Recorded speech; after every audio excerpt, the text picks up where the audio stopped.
ये बच्चों कल हमारा लेक्चर 1 खत्म हो गया था। अब लेक्चर 2 में आज हम पढ़ेंगे कि आगे क्या है। ठीक है, रिफ्लेक्शन ऑफ लाइट का फर्स्ट लेक्चर खत्म हो गया था। हम कहाँ पे आ रहे थे? हम आ रहे थे प्लेन मिरर के सेकंड केस पर, जहाँ पर ये देखते हैं कि अगर कोई फाइनाइट साइज का ऑब्जेक्ट है तो वो फाइनाइट साइज का ऑब्जेक्ट किस तरीके से इमेज फॉर्म करता है। ठीक है, तो अब वही है class 10th physics lecture second, chapter 1 reflection of light.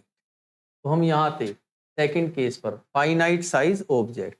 तो वही है, प्लेन मिरर है हमारे सामने, एक प्लेन मिरर रखा है। हमें ये देखना है कि उस प्लेन मिरर पर इमेज किस प्रकार फॉर्म होगी, हम उसको ड्रॉ कैसे करेंगे। इसके प्रॉपर्टीज हमने देखे ही थे कि प्लेन मिरर के अंदर जब भी हम किसी ऑब्जेक्ट को देखते हैं तो हम ये देखते हैं कि वो ऑब्जेक्ट हमसे, मिरर से हम जितनी दूर हैं वो भी मिरर से उतनी ही दूर और मिरर के पीछे बनता है।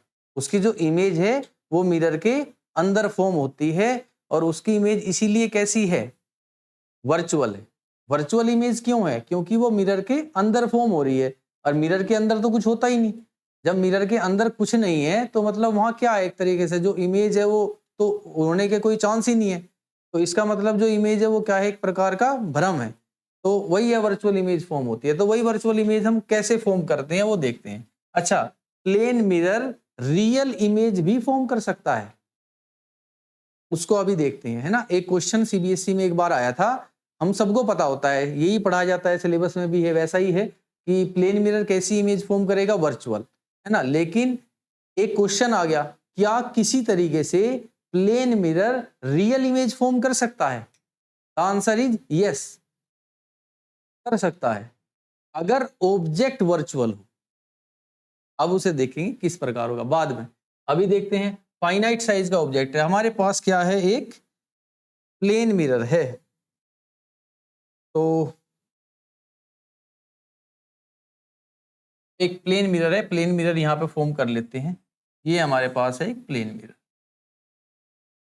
इधर की साइड इसका पॉलिश साइड है। ये सबको पता होगा कि मिरर में क्या होता है, गिलास होता है। गिलास के पीछे की तरफ हम किस चीज का कोटिंग करते हैं? किसकी एक जो है कोटिंग करेंगे? सिल्वर की। सिल्वर की कोटिंग करते हैं। क्यों? क्योंकि सिल्वर एक मेटल है और सिल्वर बेस्ट रिफ्लेक्टर है लाइट का। दैट्स वाई सिल्वर जो इमेज फॉर्म करेगा वो सबसे बेस्ट करेगा, सबसे क्लियर इमेज फॉर्म करेगा। इसीलिए मिरर के पीछे सिल्वर की कोटिंग होती है। अब सिल्वर है महंगा, है ना, कॉस्टली है, तो इसीलिए सिल्वर की पॉलिश करने के बाद हम एक पेंट लगा देते हैं, या तो ब्लैक कलर का या ब्लू कलर का। और अक्सर आप लोगों ने कभी मिरर के पीछे देखा हो तो पेंट ही देखा होगा, पेंट के अंदर सिल्वर की पॉलिश होती है। तो यहाँ पे एक फाइनाइट साइज का ऑब्जेक्ट है, ये हमने फॉर्म कर लिया। अब इस ऑब्जेक्ट में हम देखते हैं कि बहुत सारे पॉइंट्स हैं, यहां से यहां तक ये ऑब्जेक्ट है, इसका एक पर्टिकुलर साइज है। और इस ऑब्जेक्ट में बेटे बहुत सारे पॉइंट्स हैं, हजारों पॉइंट्स हैं। और किसी एक पॉइंट की इमेज को फॉर्म करने के लिए कम से कम 2 रेज की रिक्वायरमेंट होती है। तो क्या ये किसी तरह पॉसिबल है कि इस ऑब्जेक्ट के हर एक पॉइंट की हम इमेज ड्रॉ करके दिखा दें? ये पॉसिबल नहीं है। तो हम लोग क्या करते हैं, एक इसका हेड है, ये टेल है, तो हेड पे एक पॉइंट को सिलेक्ट करते हैं, हेड का पॉइंट, फिर एक पॉइंट टेल का सिलेक्ट करते हैं।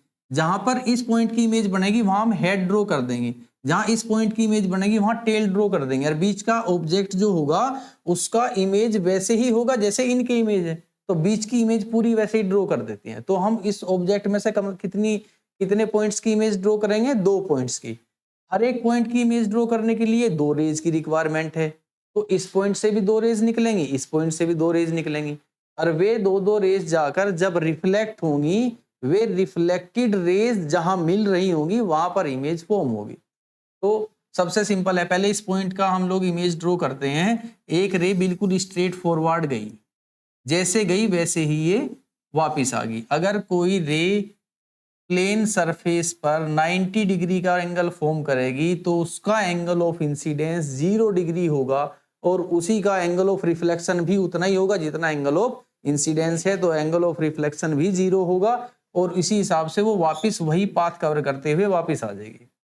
दूसरी रे हम यहाँ से किधर की तरफ भी खींच सकते हैं। हमने सपोज ऊपर की तरफ एक रे बना ली, और इस पॉइंट को पॉइंट ऑफ इंसिडेंस कहते हैं बेटे। तो अगर मैं यहाँ पे नॉर्मल खींचता हूँ, क्योंकि नॉर्मल हमेशा कहाँ खींचेगा, पॉइंट ऑफ इंसिडेंस पर, जहाँ पे इंसिडेंट रे आके स्ट्राइक करती है सरफेस को। इस पॉइंट पर इंसिडेंट रे ने स्ट्राइक किया तो यहाँ पे हमने एक नॉर्मल खींच लिया। इस नॉर्मल से इंसिडेंट रे का जो एंगल होता है बेटे उसको क्या बोलते हैं, एंगल ऑफ इंसिडेंस आई बोलते हैं। फिर जितना एंगल आई है दूसरी साइड से, नॉर्मल के दूसरे साइड, उतना ही एंगल ऑफ रिफ्लेक्शन होगा। तो उतने ही एंगल ऑफ रिफ्लेक्शन से ये रे इधर की तरफ यहाँ से निकल जाएगी। तो ये हमारा हो गया, और ये दोनों हमें हमेशा बराबर रखने हैं। तो यहाँ से दो रे हमने निकाली थी, इंसिडेंट रे एक ये और एक ये। अब यहाँ से जैसे ही स्ट्राइक करती हैं तो रिफ्लेक्टेड रेज दो बनेंगे, फिर वही कि यहाँ पे ये स्ट्राइक करके वापस इधर से निकलेगी, यहाँ पे ये स्ट्राइक किया यहाँ से निकलेगी। ये दोनों रिफ्लेक्टेड रेज क्या इधर की साइड कहीं पे मिलेंगी, नहीं मिलेंगी। यानी कि ये जो रिफ्लेक्टेड रेज हैं इस पॉइंट की जो इमेज बनाना चाहती हैं, ये इस साइड रियल में कभी भी नहीं मिलेंगी, कभी मीट नहीं करेंगी रियल में। दैट मीन्स इस पॉइंट की जो इमेज है यहाँ पे कभी भी वो रियल नहीं होगी। अब ये रियल में तो नहीं मिल रही, लेकिन अगर हमने पीछे करते हैं तो ऐसे जबरदस्ती जबरदस्ती मिला रहे हैं, मतलब मिल नहीं रही हैं लेकिन बस ऐसे मिला रहे हैं जबरदस्ती, मैंने मिलना ही पड़ेगा। तो अब ये पीछे करते हैं तो यहाँ पे जाके ये इस पॉइंट का इमेज फॉर्म हो जाएगा, क्योंकि यहाँ ये मिल गया। ऐसा भ्रम हो रहा है हमें कि यहाँ तो नहीं, चलो रियल में तो नहीं, वर्चुअल में यहाँ पे मिल रही होंगी। इस पॉइंट का इमेज यहाँ आ गया तो यहाँ पे हेड फॉर्म कर दो, जहां पे भी हेड का इमेज आया वहीं पे इसका हेड फॉर्म कर दो। अब टेल का इमेज बनाते हैं। एक रे जो फिर वही स्ट्रेट रे गई, वापिस आई रिफ्लेक्टेड रे उसी रास्ते से, दूसरी रे नीचे की तरफ गई, नॉर्मल फॉर्म किया, एंगल ऑफ इंसिडेंस बराबर होगा एंगल ऑफ रिफ्लेक्शन के। तो ये दोनों रेस फिर वही है कि हम इन्हें पीछे करेंगे, तो पीछे करेंगे तो कहीं ना कहीं यहाँ आके ये इमेज फॉर्म करेगी, और ये बीच का जो इमेज है पूरा अपने आप से ड्रॉ कर देंगे। तो ये बेटा होगा हमारा ऑब्जेक्ट, ये होगी इसकी इमेज। अब फिर वही है कि इसकी प्रॉपर्टीज क्या हैं उसको देखते हैं। तो प्रॉपर्टीज क्या होंगी, प्रॉपर्टीज ऑफ इमेज। क्या प्रॉपर्टी है, सबसे पहली प्रॉपर्टी है कि इमेज कैसी है हमारी, virtual and erect. Second property क्या है, सेम साइज एज ऑब्जेक्ट, जो ऑब्जेक्ट का साइज है वही इमेज का साइज होगा। नेक्स्ट प्रॉपर्टी है same distance from mirror, same distance from mirror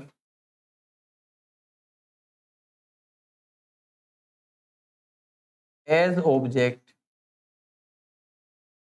फिर है काफी है वैसे तो, ये भी काफी है, ठीक है। बिहाइंड द मिरर लिख सकते हैं फोर्थ केस में कि इमेज कहाँ फॉर्म होगी, बिहाइंड द मिरर, मिरर के पीछे फॉर्म होगी। तो बस ये चार प्रॉपर्टीज, इसकी ऐसे तीन चार प्रॉपर्टीज हैं, आप वे लिख लो, ये समझ लो कैसे फॉर्म होती है, यही सेकंड केस है। तो हमने ये समझ लिया कि प्लेन मिरर जो है, जो इमेज बनाता है, वे हमेशा वर्चुअल होती हैं, इरेक्ट होती हैं, मिरर के पीछे फॉर्म होती हैं, उनका साइज ऑब्जेक्ट का साइज क्या होता है, सेम होता है। ये सारी चीजें हमने समझ ली। अगर ऑब्जेक्ट मिरर को अप्रोच कर रहा है विद ए पर्टिकुलर स्पीड, तो इमेज ऑब्जेक्ट को जो अप्रोच कर रही होगी उसकी जो स्पीड है वो उससे डबल होगी। ये हमने कल सीख लिया था इससे पहले वाले लेक्चर में, और इससे पहले वाले लेक्चर में हमने इसका बेसिक भी किया था। यहाँ तक क्लियर हो गया। चलो इसके बाद फिर देखते हैं कि हमने जो क्वेश्चन पूछा था कि क्या प्लेन मिरर, क्वेश्चन है can plane mirror, can plane mirror form real image. क्या प्लेन मिरर रियल इमेज बना सकता है, इसका आंसर क्या होगा, आंसर होगा यस, बना सकता है इफ ऑब्जेक्ट इज वर्चुअल।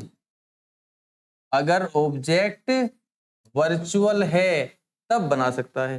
कैसे, जैसे कि मान लो कि ये प्लेन मिरर है और हमारी जो रेज हैं, जो इंसिडेंट रेज हैं, वो कुछ इस तरह आ रही हैं, इस तरीके से आ रही। अब बताओ ये रेज आ कहां से रही हैं, क्या इधर कहीं मिलेंगी, इधर से आ रही है, ऐसा तो पॉसिबल, मतलब इधर से तो मिल नहीं रही है, ऑब्जेक्ट इधर तो है नहीं, फिर कहाँ है, कहाँ मिलेंगी ये? अगर हम देखते हैं तो ये यहाँ मिल रही हैं, ये यहाँ पे फॉर्म होगी, इसका मतलब यहाँ हमारा ऑब्जेक्ट है, यहाँ पे हमारा ऑब्जेक्ट होगा, क्योंकि ये इंसिडेंट रे हैं और इंसिडेंट रे इधर से आ रही है, इधर मिल नहीं रही, तो हमारा ऑब्जेक्ट यहाँ होगा। तो अब इंसिडेंट रे एक तो ये है और एक ये है, ठीक है। तो अब ये इंसिडेंट रे है हमारी, यहाँ पे नॉर्मल खींचो तो आई बराबर आर रिफ्लेक्टेड रे इधर से जाएगी, फिर इंसिडेंट रे ये है, आई बराबर आर रिफ्लेक्टेड रे इधर से जाएगी, ये दोनों रे कहाँ मिली, यहाँ पे मिली, और इसीलिए यहाँ पे क्या आ गई, इमेज वास्तव में मिल रही है, रियल में मीट हो रही है, दैट मीन्स ये वाली इमेज कैसी है, रियल, बट इसका ऑब्जेक्ट कैसा है, वर्चुअल। तो आगे आने वाले केसेस में इसी चैप्टर में धीरे धीरे हम ये समझेंगे कि एक्चुअली में ऑब्जेक्ट वर्चुअल कैसा हो सकता है, ये कैसे पॉसिबल है कि हमारा ऑब्जेक्ट ही वर्चुअल हो जाए, तो वो हम आगे देखेंगे, सिंपल है, वो भी हमें समझ में आ जाएगा। रिफ्रैक्शन ऑफ लाइट में हम ये समझेंगे कि हमारा ऑब्जेक्ट भी वर्चुअल हो सकता है। क्लियर है? चलो आगे बढ़ते हैं। नेक्स्ट है अब स्फेरिकल मिरर। प्लेन मिरर के बारे में हमने चीजें समझ ली, अब आते हैं कि हमारे पास दो तरह के स्फेरिकल मिरर होते हैं, एक कॉनकेव मिरर और एक कॉन्वेक्स मिरर।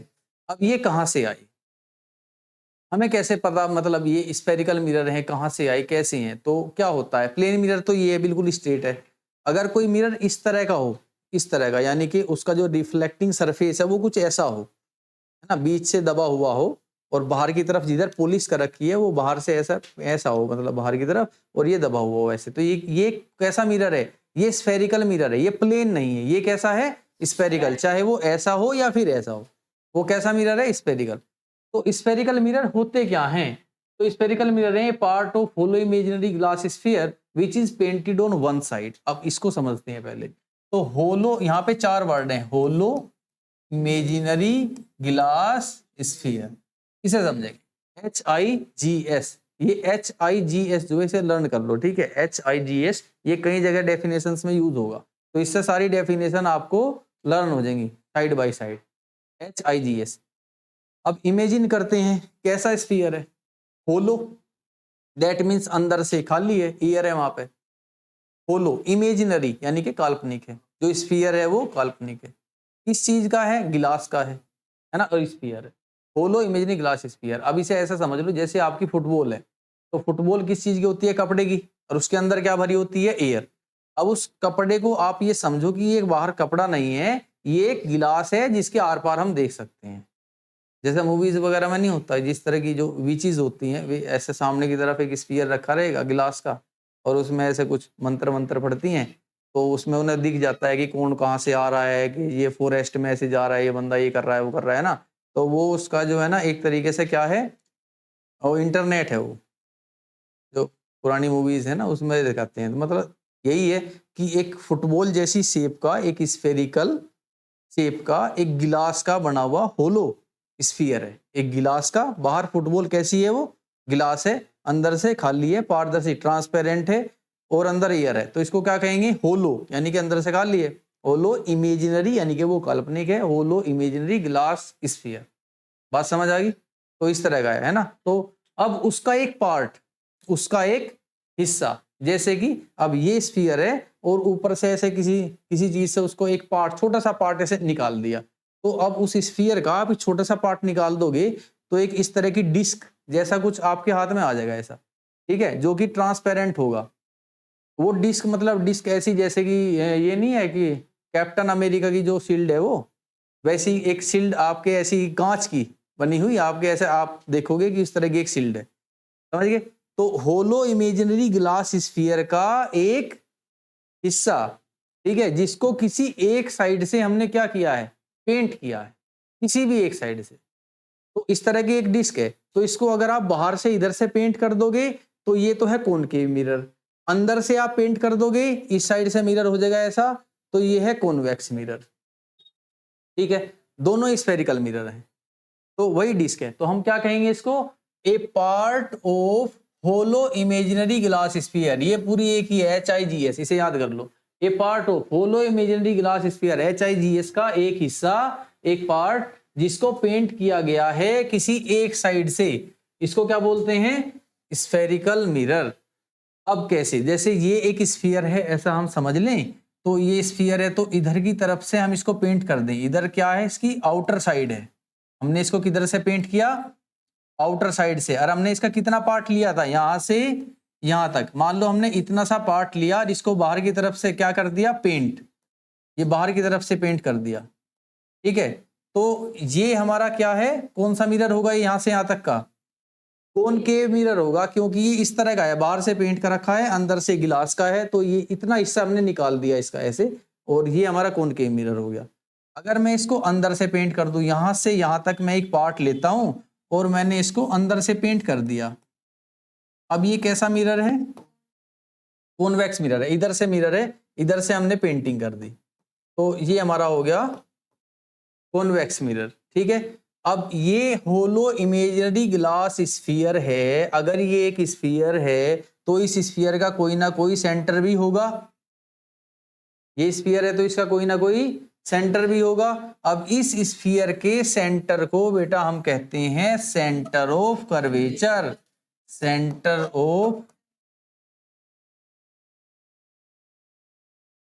Of curvature.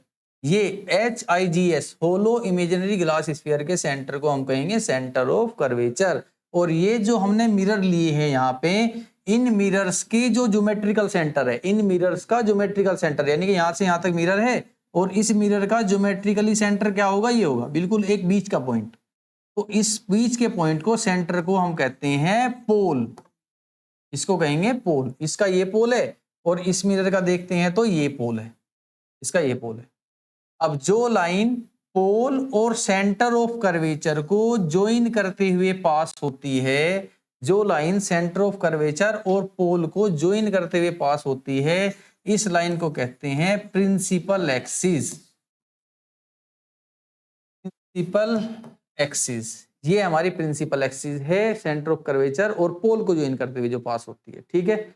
अब मुझे बताओ कि सेंटर ऑफ कर्वेचर, तो इसका मिरर का सेंटर हो गया, तो सेंटर से किसी स्फीयर के बाउंड्री तक जो डिस्टेंस होगी, इस डिस्टेंस को बेटा आप क्या कहोगे, रेडियस। ये तो रेडियस ही है ना, तो सेंटर से सरफेस तक तो रेडियस ही होती है, तो ये रेडियस सेंटर ऑफ कर्वेचर से है, दैट्स वाई हम इस रेडियस को कहेंगे radius of curvature, radius of curvature, ये हमारा रेडियस ऑफ कर्वेचर है। अब सेंटर ऑफ कर्वेचर और पोल का जो मिड पॉइंट है, इसको हम कहते हैं एफ, दैट इज फोकस, इसको कहते हैं एफ यानी कि फोकस। और फोकस से पोल के बीच का जो डिस्टेंस है, इसको कहते हैं small F, that is focal length, हमारी फोकल लेंथ है। तो फिर वही है, दोबारा से एक बार देख लेते हैं, ये सारे टर्म्स है जिनकी सारी डेफिनेशन हमें याद करनी है ना, ट्रिक से कर लेंगे, HIGS से ही याद रखो, इससे ही सारा हो जाएगा। तो फिर देखते हैं HIGS hollow imaginary glass sphere का एक हिस्सा यहाँ से या यहाँ से कहीं से भी ले लो, इसका एक हिस्सा जिसको एक साइड से हमने पेंट किया है, ये हमारा स्फेरिकल मिरर है। इस स्फेरिकल मिरर का जो सेंटर है, मतलब जो ज्योमेट्रिकल सेंटर होगा मिरर का, इसको क्या कहेंगे, पोल। और जो इस पूरे स्फीयर का, जिसका ये पूरा स्फीयर जिसका मिरर एक हिस्सा है, ये पूरा होलो इमेजिनरी ग्लास स्फीयर जिसका हमारा जो मिरर है वो एक हिस्सा है, इस HIGS इसके सेंटर को कहते हैं centre of curvature. Centre of curvature और पोल तक के बीच की दूरी को कहते हैं रेडियस ऑफ कर्वेचर, और पोल और सेंटर ऑफ कर्वेचर के मिड पॉइंट को कहते हैं फोकस, और फोकस और पोल के बीच की डिस्टेंस को कहते हैं small F, that is focal length. Clear है यहां तक? अब इनके डेफिनेशन समझते हैं, वैसे ही जैसे हमने ये समझा है इसी को ही डेफिनेशन से समझेंगे, यही सारे वर्ड्स डेफिनेशन में यूज करेंगे, हमें मेमोराइज नहीं करना है, चीजों को समझना है और उसी में लिखना है, ठीक है। चलो, अब स्फेरिकल मिरर कितने टाइप्स के हैं, दो टाइप के हैं, कॉनकेव मिरर और कॉन्वेक्स मिरर। अब देखो ये हार्ड सरफेस है, दैट मींस इधर से पेंट कर रखा है, ये मान लो ये पेंटेड सरफेस है, इधर से ग्लास है, ठीक है। तो ये ग्लास इस साइड से है, इससे इस साइड से पेंट किया है, तो कैसा मिरर है, कॉनकेव मिरर है, ठीक है।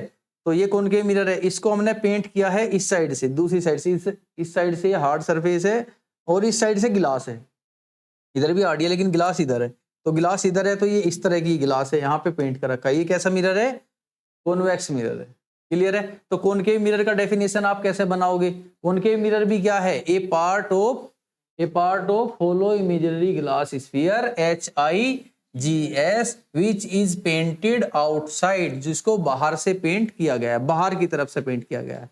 और जिसको अंदर से पेंट करेंगे, a part of hollow imaginary glass sphere which is painted inside is known as convex mirror. जिसको अंदर से पेंट किया है वो क्या है? Convex mirror. Next is centre of curvature. इनके डेफिनेशन आगे, सेंटर ऑफ कर्वेचर का डेफिनेशन याद करो, अभी बताया था। HIGS hollow imaginary glass sphere, जिसका मिरर हमारा एक हिस्सा था, उस होलो इमेजिनरी ग्लास स्फीयर के सेंटर को क्या बोलते हैं? Centre of curvature. बस यही लिखा है, the centre of hollow imaginary glass sphere of which the mirror is a part is known as centre of curvature. ठीक है, HIGS का सेंटर, जिसका मिरर एक हिस्सा है, उसके सेंटर को सेंटर ऑफ कर्वेचर कहते हैं। पोल क्या है? Geometrical centre. ज्योमेट्रिकल सेंटर है किसका? मिरर का। जो हमारा मिरर है, कोई भी मिरर हो, है ना, कोई भी मिरर है हमारा, चाहे कॉनकेव है या कॉन्वेक्स है, तो उस मिरर के ज्योमेट्रिकल सेंटर को क्या कहते हैं? पोल। प्रिंसिपल एक्सिस क्या है? जो लाइन किस किस से पास होगी? सेंटर ऑफ कर्वेचर और पोल से। तो पोल और सेंटर ऑफ कर्वेचर से जो लाइन पास होती है, इस लाइन को कहते हैं principal axis. Next is focus. अब फोकस के बारे में थोड़ा समझें। देखो, फिर मैं हमारे पास यहाँ पे एक मिरर बना देता हूँ, ये ठीक है। मैंने क्या बताया था? ये मिरर है। इस मिरर का, ये मिरर किसी न किसी होलो स्फीयर का ही हिस्सा होगा। अगर इसको मैं पूरा करूं तो एक स्फीयर आ जाएगा। अब उस स्फीयर का सेंटर देख लो, लगभग कहाँ होगा? तो यहाँ होगा। तो ये इसका क्या है? सेंटर ऑफ कर्वेचर है। इसका ज्योमेट्रिकल सेंटर कहाँ होगा? लगभग यहाँ होगा। तो ये इसका पोल है। अब जो लाइन सेंटर ऑफ कर्वेचर और पोल को ज्वाइन करते हुए जाती है, ये प्रिंसिपल एक्सिस है। ठीक है, और मैंने बताया था कि सेंटर ऑफ कर्वेचर और पोल का जो मिड पॉइंट है, इसको क्या बोलते हैं? फोकस। ये मिड पॉइंट इसका फोकस था। लेकिन हम ये डेफिनेशन नहीं दे सकते कि सेंटर ऑफ कर्वेचर और पोल का जो मिड पॉइंट है वो क्या है? फोकस है। ये डेफिनेशन हम एक्चुअली में, सेंटर ऑफ कर्वेचर और पोल के बीच में ही होता है फोकस, लेकिन ये इसकी डेफिनेशन नहीं है। फोकस क्या है?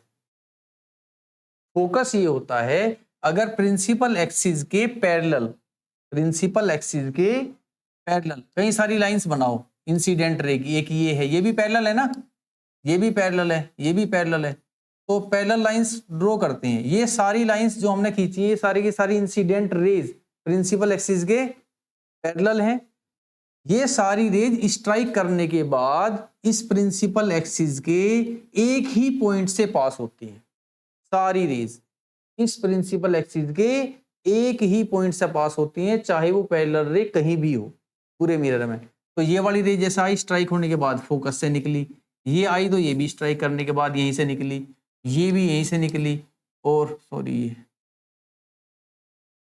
भी यहीं से निकली, ये भी यहीं से पास हुई। मतलब सारी की सारी जितनी इंसिडेंट रेज हैं, कोई भी आ रही है तो कहां से निकलेगी? फोकस से निकलेगी। तो जिस पॉइंट से सारी रेज पास हो रही है ना प्रिंसिपल एक्सिस के, वही पॉइंट फोकस है। ये होता है फोकस। तो जितनी भी incident rays, all incident rays parallel to the principal axis when pass through principal axis through a particular point, that particular point is focus। तो फोकस क्या है? ए पॉइंट ऑन प्रिंसिपल एक्सिस। इस प्रिंसिपल एक्सिस का एक point, जैसे मान लो ये एक पॉइंट है, इसमें दिखा रहा है डायग्राम, ये एक पॉइंट है ना, इस प्रिंसिपल एक्सिस। ये पैरेलल रेज हैं, ये सारी की सारी पैरेलल रेज यहीं से पास हो रही हैं, स्ट्राइक करने के बाद यहीं से पास हो रही है एक ही पॉइंट से। तो ये पॉइंट इसका क्या है? फोकस है। तो a point on principal axis through which all parallel rays pass through after reflection is known as focus. अब है फोकल लेंथ। फोकल लेंथ क्या है? तो फोकस और पोल के बीच की जो डिस्टेंस है वही क्या है? फोकल लेंथ है। रेडियस ऑफ कर्वेचर क्या है? भाई सेंटर ऑफ कर्वेचर पोल के बीच का जो डिस्टेंस है, that is centre of curvature. ठीक है, वही है centre of. Radius of curvature क्या है? Radius of curvature the distance between centre of curvature and pole. Means ये हमारा मिरर है, यहाँ पे पोल है, ये सेंटर ऑफ कर्वेचर है। तो सेंटर ऑफ कर्वेचर और पोल के बीच का जो डिस्टेंस है, that is radius of curvature.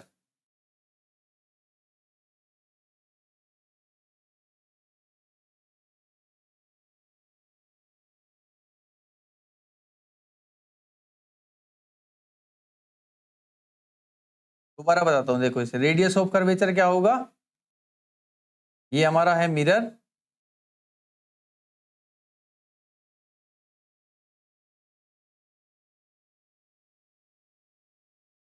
ये हमारा कोई मिरर है, पोल है, ये इसका सेंटर ऑफ कर्वेचर है। इन दोनों पॉइंट्स के बीच के, पोल और सेंटर ऑफ कर्वेचर के बीच के डिस्टेंस को क्या कहेंगे? Radius of curvature. क्या ये पॉइंट क्लियर हो गया सबको? नेक्स्ट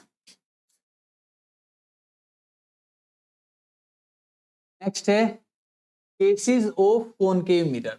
अब कॉनकेव मिरर के कितने केसेस हैं? 6 केसेस। और कॉन्वेक्स मिरर के कितने केसेस हैं? 2 केसेस हैं। तो कॉनकेव मिरर के केसेस स्टडी करते हैं। तो कैसे कैसे केसेस होंगे पहले देख लेते हैं एक बार, ठीक है। तो सपोज कि हमारा ये हमारा कॉनकेव मिरर है। अब केसेस पढ़ने से भी पहले हम ये समझेंगे कि क्या क्या रूल्स रहेंगे कोई भी इमेज फॉर्म करने के लिए, क्या क्या सिंपल से रूल्स रहेंगे। क्योंकि एक रूल तो कोई भी मिरर हो हमेशा फॉलो करेगा कि एंगल आई और आर हमेशा क्या होंगे? इक्वल होंगे। लेकिन इमेज थोड़ा सिंपल तरीके से फॉर्म हो जाए तो उसके लिए क्या क्या रूल्स हो सकते हैं। तो पहला रूल, एक रूल आपने अभी पढ़ा है फोकस की डेफिनेशन में, कि अगर कोई रे प्रिंसिपल एक्सिस के पैरेलल आती है तो वो हमेशा स्ट्राइक करने के बाद कहां से निकलेगी? फोकस से निकलेगी। चलो अब इसका उल्टा कर देते हैं। अगर कोई रे बेटा फोकस से जा रही है तो वो स्ट्राइक होने के बाद क्या हो जाएगी? पैरेलल। उल्टा सीधा दोनों बराबर ही तो होंगे, दोनों वैसे ही होंगे। पैरेलल रे आ रही है तो फोकस से निकलेगी, और अगर कोई रे फोकस से निकलेगी तो स्ट्राइक होने के बाद पैरेलल हो जाएगी। सिंपल है पॉइंट।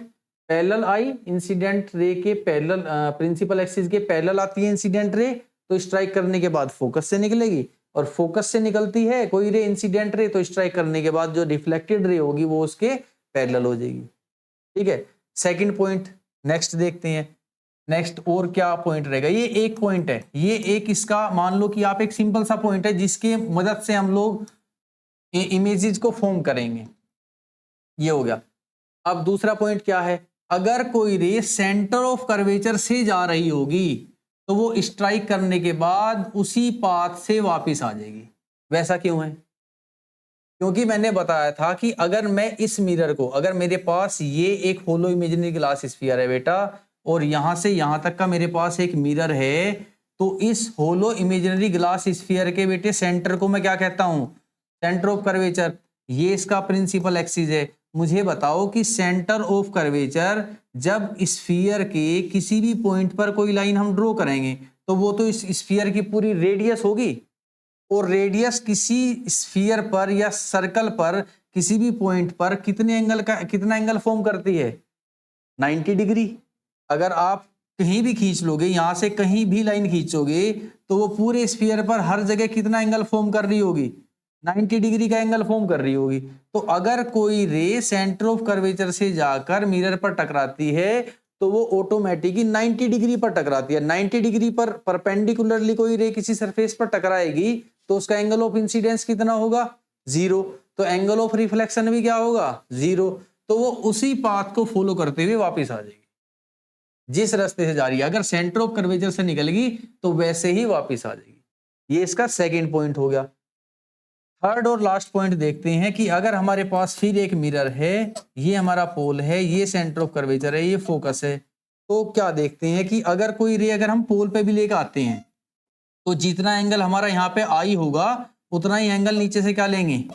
आर। तो ये भी एक रे का हम यूज कर सकते हैं।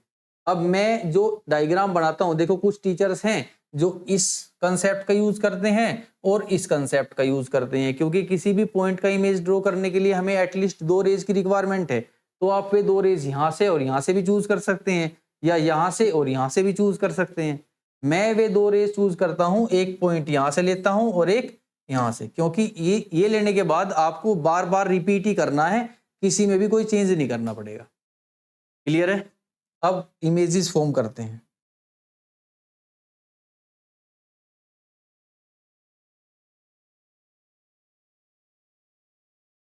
तो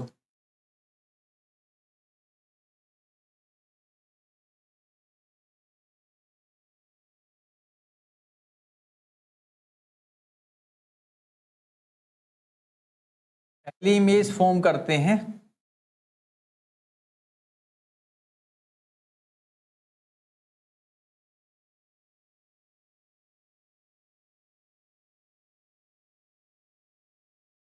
ये हमारा कॉनकेव मिरर है, इसका प्रिंसिपल एक्सिस, यहाँ पे पोल, यहाँ सेंटर ऑफ कर्वेचर और यहाँ फोकस। अब सबसे पहले ऑब्जेक्ट कहाँ होगा, पोल और फोकस के बीच में। सेकंड केस पर फोकस पर, फिर फोकस और कर्वेचर के बीच में, फिर कर्वेचर पर, फिर कर्वेचर के पीछे और लास्ट में इन्फिनिटी पर। Step by step. इधर से तो पेंट कर रखा है हमने, मिरर तो ये इधर की साइड से ही है, तो ऑब्जेक्ट को हम यहाँ पे रखेंगे और ऑब्जेक्ट रखने के 6 डिफरेंट प्लेसेस हैं। पहला कि इनके बीच में, फिर यहाँ, फिर इनके बीच में, फिर यहाँ, फिर इसके पीछे और फिर इन्फिनिटी पर। तो सबसे पहला जो हमारा केस होगा वो है object placed between pole and focus. तो इनके बीच में कहीं भी ऑब्जेक्ट को प्लेस कर दो आप। अब एक रे हमेशा क्या लेंगे, पहली वाली बिल्कुल स्ट्रेट पैरेलल। जो पैरेलल रे गई और स्ट्राइक हुई, वो स्ट्राइक करने के बाद कहां से निकलेगी, फोकस से निकलेगी, तो ये तो फोकस से निकलेगी। दूसरी रे कहां पे आएगी, पोल पे।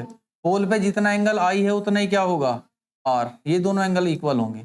तो क्या ये दो रे कभी मिलेंगी आपस में, नहीं। तो हम इनको पीछे की तरफ अगर लेके जाते हैं तो ये रेज लगभग यहां पे आके मीट करेंगी, यहां मिलेंगी। जहां पे भी ये फॉर्म होगी, यहां से तो हेड से ही गई थी ना, तो यहीं पे क्या फॉर्म, किसकी इमेज फॉर्म होगी, हेड की इमेज फॉर्म होगी, और ये हमारी क्या हो जाएगी, इमेज। ठीक है, पूरी इमेज होगी, बाकी पूरी अपने आप बना दो। देखिए केवल इस पॉइंट की इमेज ड्रॉ करेंगे 2 पॉइंट से। ठीक है, तो एक रे पैरेलल गई, वो फोकस से निकल गई। दूसरी यहाँ पे पोल पे आई, तो एंगल आई बराबर एंगल आर। तो ये रिफ्लेक्टेड रेज जो है, ये 2 रे हैं, इनको हम पीछे करते हैं, यहाँ पे हमारी इमेज फॉर्म हो जाती है। अब इमेज के प्रॉपर्टीज क्या है, क्या प्रॉपर्टीज हैं। पहला प्रॉपर्टी क्या है, इमेज कैसी है, virtual and erect. Second property is image large है, ये हमारे ऑब्जेक्ट से लार्ज है, दिख रही है हमें, तो larger than object, larger than object.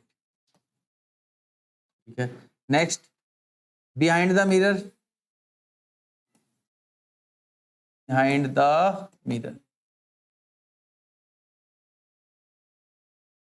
खत्म हो गया। ठीक है, ये 3 प्रॉपर्टी होंगी। Next object placed at focus. अगर ऑब्जेक्ट कहां होगा, फोकस पे होगा, तो क्या होगा,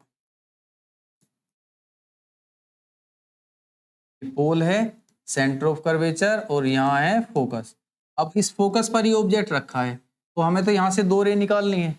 एक रे सीधी गई, स्ट्राइक होने के बाद कहाँ से निकलेगी बेटे, फोकस से। दूसरी पोल पे गई, एंगल आई बराबर एंगल आर। और ये दोनों रेस कैसी होंगी, पैरेलल होंगी। और पैरेलल रेस ना तो इधर मिलती हैं ना इधर मिलती हैं। तो हम जब वो वर्चुअल में नहीं मिल रही और रियल में भी नहीं मिल रही, तो हम कहाँ मान लेंगे, कहाँ मिली, रियल में ही मिली, इन्फिनिटी पर, है ना। कहाँ मिली, इन्फिनिटी मिली, तो ये मिलेंगी एट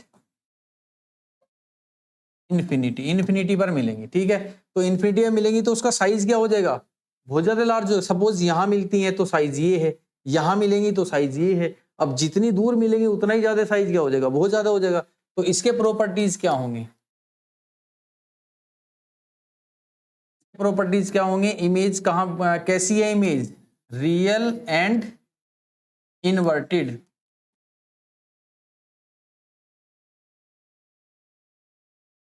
नेक्स्ट एट इन्फिनिटी।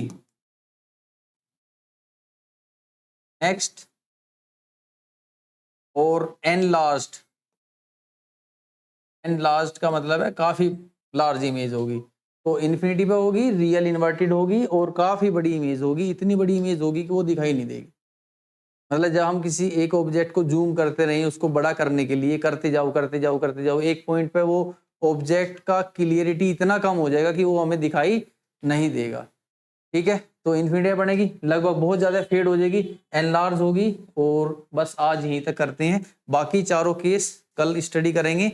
और प्लस जो भी आपके न्यूमेरिकल्स हैं, हम उनके ट्रिक से, सारी न्यूमेरिकल ट्रिक से करेंगे। उनके तरीके मैं आपको बताऊंगा कि इतने तरीके के ही न्यूमेरिकल हैं और इन्हें करने की ट्रिक ये है। फिर उसके बाद आप चाहे जो मर्जी न्यूमेरिकल करो, 100 50 500 सारे न्यूमेरिकल हो जाएंगे। बस आपको फोकस करना है कि 4-5 तरीके हैं, उन्हीं तरीकों के क्वेश्चन आएंगे। आपको देखना है कि ये क्वेश्चन एफएम टाइप का है या ये क्वेश्चन सिंपल टाइप का है, या ये क्वेश्चन 2 केस का है, 2 केस के भी सवाल आते हैं। ठीक है, तो ये 3-4 टाइप्स हैं। न्यूमेरिकल को ट्रिक से करेंगे धीरे धीरे धीरे धीरे, और सब सिंपल। ये न्यूमेरिकल ही है, इसमें थोड़ी सी टफ जो लेंगे, बाकी तो सारा इजी है।